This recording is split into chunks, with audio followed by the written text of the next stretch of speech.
Most people think of World War II food in terms of shortages, ration cards, and deprivation. And that's true, but it's incomplete. What's often missed is that wartime scarcity didn't just produce hunger, it produced systems. Across Europe and Asia, civilians and soldiers developed food practices that were deliberately designed to survive prolonged collapse. Many of those recipes disappeared after the war, not because they were ineffective, but because they reminded people of a time they wanted to forget. Today, as fragility returns to global systems, these lost World War II foods offer lessons that modern preparedness culture often overlooks. If that kind of history matters to you, subscribe to The Survival Record, because this channel exists to preserve the details most narratives leave behind. What follows isn't nostalgia. It's a close look at 8 wartime food solutions that kept people alive under siege, occupation, and isolation, and what they reveal about resilience under pressure. Wartime cooking was less about taste and more about energy economics. You know, modern survival planning often fixates on stockpiling, but during the Second World War, cooking was all about transformation, turning, marginal inputs into sustained calories. Soup actually became a delivery system for survival, not just a side dish. All across occupied Europe, soup kitchens weren't simply charitable add-ons, they were really logistical lifelines. One recurring recipe documented in places like Warsaw, Leningrad, and northern France was bone and cabbage soup thickened with grain husks or potato peel starch. It provided, honestly, just minimal protein, but it managed to extract every remaining nutrient from discarded materials.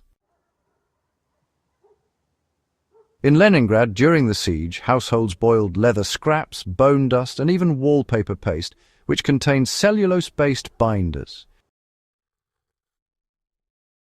While some of these practices crossed into desperation, others, like slow-simmered bone broths fortified with fermented vegetables, were calculated choices that maximized mineral intake and hydration. Fermentation quietly extended food life when refrigeration vanished.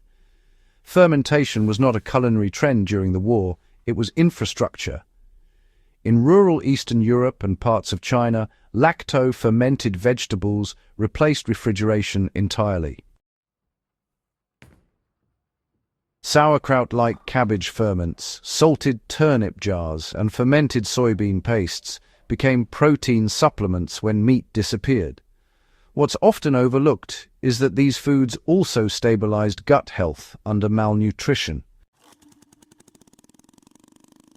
German military doctors noted lower illness rates in units regularly consuming fermented vegetables, a finding later echoed in Cold War survival research.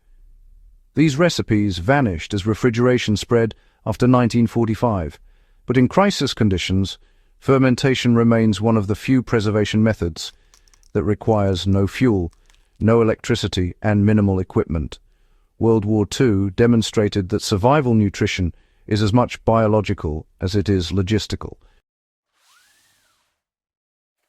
Ersatz foods were not substitutes, they were adaptations. The term ersatz is often dismissed as inferior replacement. In reality, many ersatz foods were intentionally redesigned.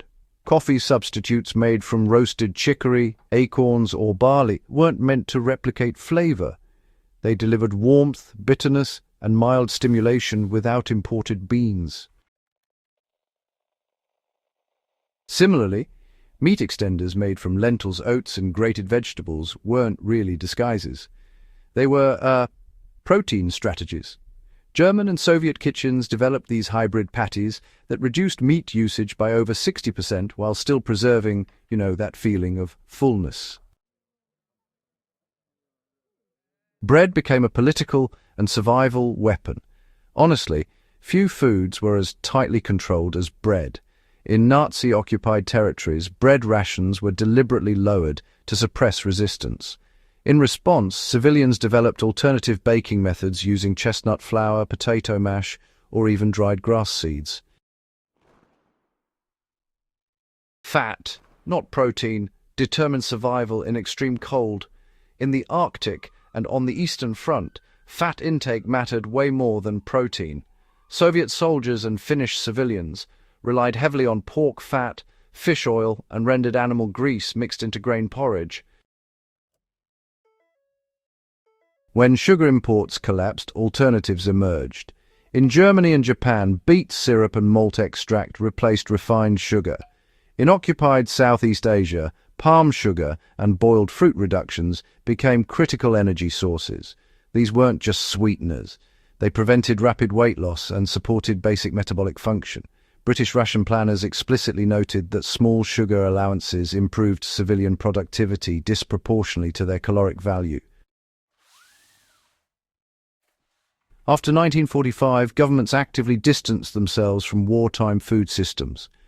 Recipes associated with hunger, occupation, or siege were culturally buried. Cookbooks were rewritten.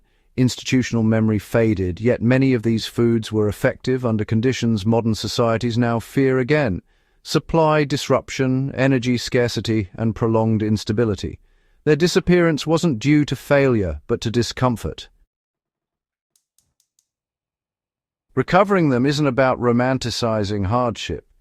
It's about understanding how ordinary people adapted intelligently when systems failed. World War II wasn't just a conflict of armies. It was a global stress test of human logistics. These lost recipes reveal how survival emerges not from heroism, but from quiet adaptation, shared knowledge, and disciplined restraint. Remembering them matters because they show what resilience actually looks like when theory collapses into necessity. If you value this kind of in-depth, grounded historical analysis, subscribe to The Survival Record. And if this video added something real to your understanding of the past and its relevance to the present, share it with others who take history seriously.